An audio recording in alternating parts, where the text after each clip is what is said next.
Is TurboTax actually worth it in 2026? Or are you paying extra for something you could do for free?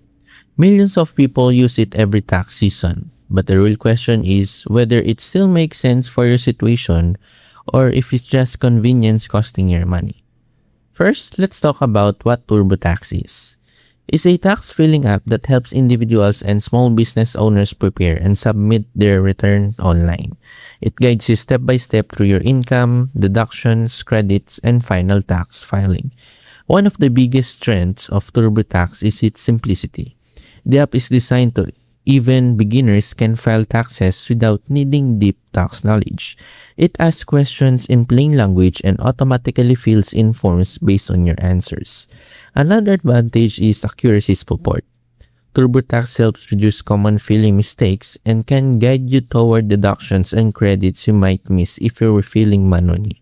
It also supports different tax situations, from simple W-2 employees to freelancers and small business owners depending on which plan you choose.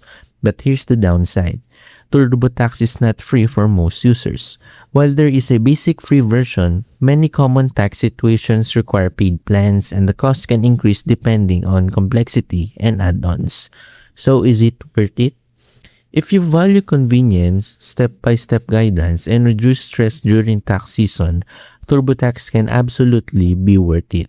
But if your tax situation is simple and you're comfortable filing on your own or using free alternatives, you may not need to pay for it. That's my honest review of the TurboTax app in 2026.